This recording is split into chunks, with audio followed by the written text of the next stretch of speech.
Erykah Badu is making the rounds, y'all, and I am soaking up every single interview. So, out of nowhere, this whole beef between Erykah Badu and Iggy started, and I don't even know if Erykah Badu really meant to start beef. And after that Breakfast Club interview, it definitely sounds like she wasn't really even attacking Iggy as an artist, she was more so just saying you can't rap. If we can't even make jokes that are based on truth anymore without apologizing, man, the world is gonna get so boring. Like, ugh. What ended up happening was Erykah Badu hosted the Soul Train Awards this year, and for this year, they decided not to include rap. So they went to the roots, and it was supposed to be soul. It was to spotlight artists who are usually overshadowed by the rap community.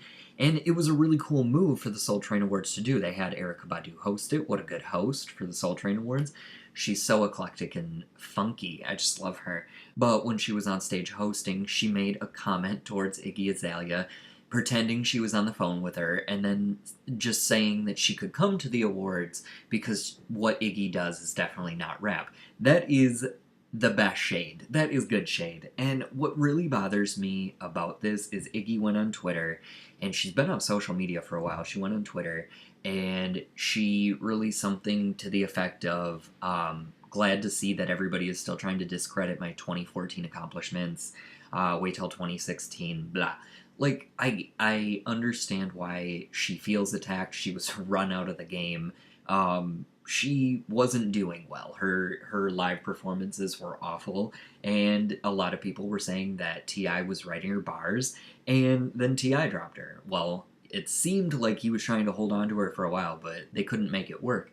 So we're supposed to sit here and pretend that this brand new to the game white girl from Australia can come in and not take a joke from higher ups. Like, it's, Snoop Dogg's wasn't that funny, but still, he's Snoop Dogg. Like, let him razz you a little bit, right? Like, welcome to the game.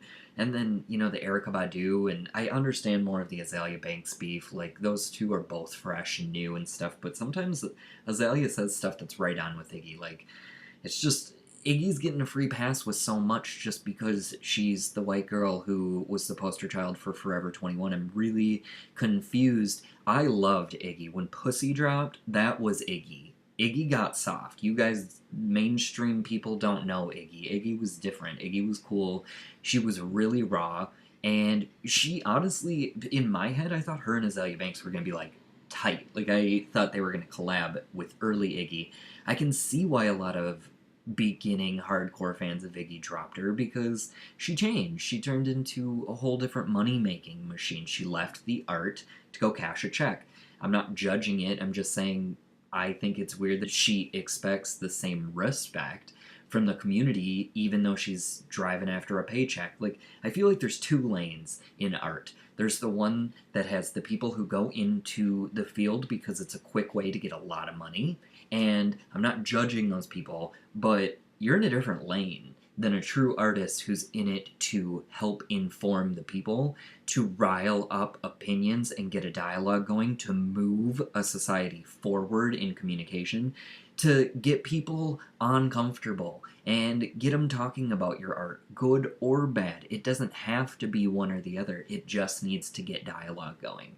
And I think those artists are where Erykah Badu is. And that's why she makes a comment like, yeah, you can come, you're not a rapper, you're not bringing art to the table. I think she's going off of what she had heard on radio of Iggy. What was played on the radio of Iggy isn't any good compared to what didn't get played on the radio by Iggy. She used to be so good. And I'm not counting her out as an artist. I do have a feeling she's going to come back hard, and I think that she is going to win over a lot of the haters. I think she's going to be given an easy road. She's a white girl. She's a model. She's really pretty. She's funny. She's dating a Laker, for crying out loud. Like, the girl has it made. I can't imagine her stopping. But I think it's weird that she wouldn't just pay Erykah some respects and say, shout out to the wiser Miss Badu. It's not like what Iggy tweeted was necessarily attacking Erykah, but I think it pulled her into this shitstorm of interview and media onslaught that she didn't want to deal with. And I think it'd be cool of Iggy just to be like, you know what, I realize you weren't trying to start something. It's just I take on a lot of flack for being who I am and playing my role in this industry. I think Iggy just needs to stop beefing with people because she needs to get above it.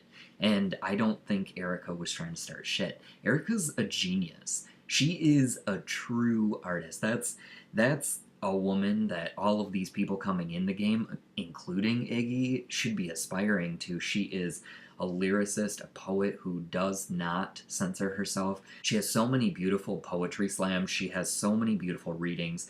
I love when she hosts things. She's so thoughtful. Watching her interview on The Breakfast Club with Charlemagne, the way she would just look at him when she answered his questions, it's so passionate, and I love her drive, and I love her thoughtfulness with her responses, and she's such a cool person. I think if I had a list of people I want to smoke with, she is the first person I am adding to that list. She is incredible, and to date such brilliant minds as well, and to grow from that. She's dated Andre 3000. I think he's a genius as well. God, I would also smoke with you. God, Andre, Erykah, please come to my humble abode. You can sit on my pullout right over here. We'll toke up.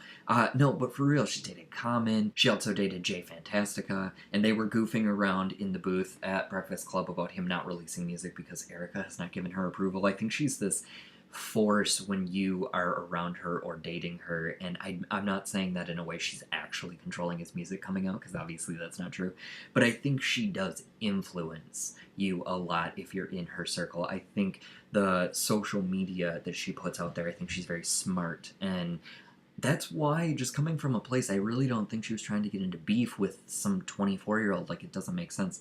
I think, honestly, Erykah is the kind of artist who just wants people to be more thoughtful and bring more conversation to the table and be able to progress us as a movement and a society and contribute. And I think people like that are so important, and they're getting overlooked because maybe they aren't as strong on social media, or maybe they don't have a strong label because they go independent and want to source the music to the fans and make it free so that everybody can hear it. I mean, we gotta start giving these people a voice, because even if they're not on the interwebs mingling with all of us hellions, we need to hear their message, because true artists are being stifled because they're not going about it in a consumer-driven way. And I think others of us, the outliers, are able to help voice and project more of a positive message and a driving force of reality behind what is being said. I think if more of Erykah's fans were getting on social media being like, obviously she wasn't trying to start shit, Iggy, just sit down, you'll have your moment, wait it out, Iggy's not gone, everybody knows it, she's coming back. But honestly, I just wanted to make this video because shout out to Erykah and people like her. She's not fucking around. She's in this industry to do good and to make changes. And I think the ripple effects are being felt. I think artists like Lorde exist because of artists like Erykah Badu.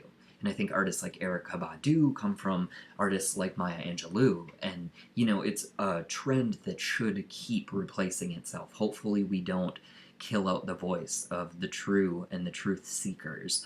I think that's such a good quality person. I'd like to consider myself in that category. I don't like dishonest people. I like an honest conversation, even if we're going to hurt, if we're going to cry, even if it's something that neither of us want to broach. I know from personal experience that the outcome of getting through that dark and lonely, frustrating, argumentative, dirty place is the truth on the other end, and it feels so good to mud your way through it and to feel like you're impacting not only yourself but the person or the people you're going through it with.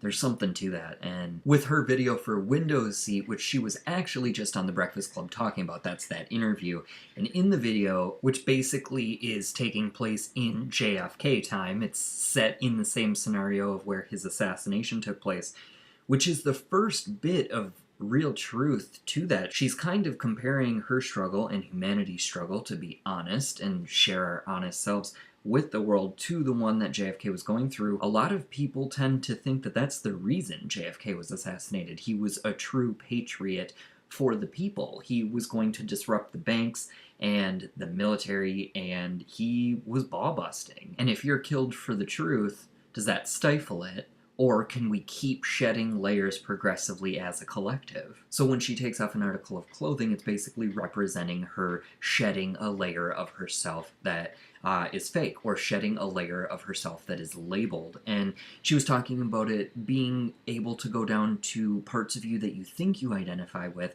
like your race or your gender or your religion, but being able to shed that as well and realizing you're just a human being and we're all human beings and we're here for a purpose and a drive to go forward and to keep society moving.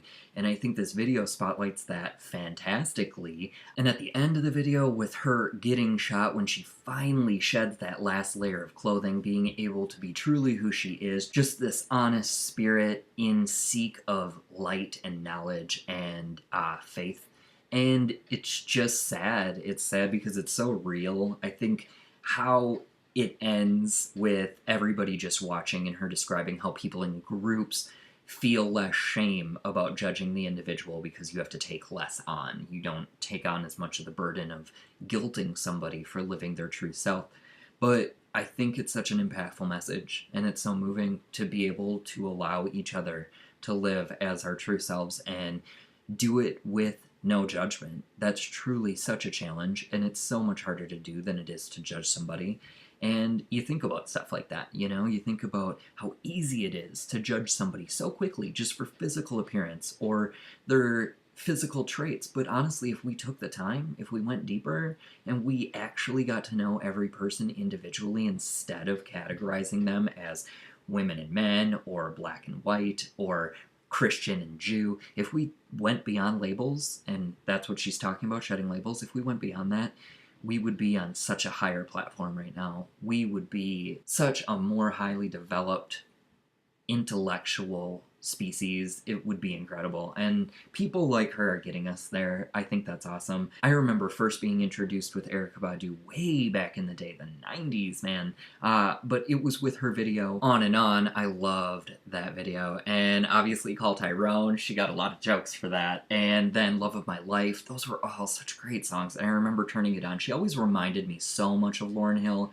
They were so different and yet so similar. I think they're just same end point, but different paths, you know? Lauryn Hill's just more of the aggressor, and Erykah is just more of the beautiful, like, spirit, like, slow down, smoke some weed, and let's get there, you know? And I vibe with both of those personalities, but I really like Erykah's approach.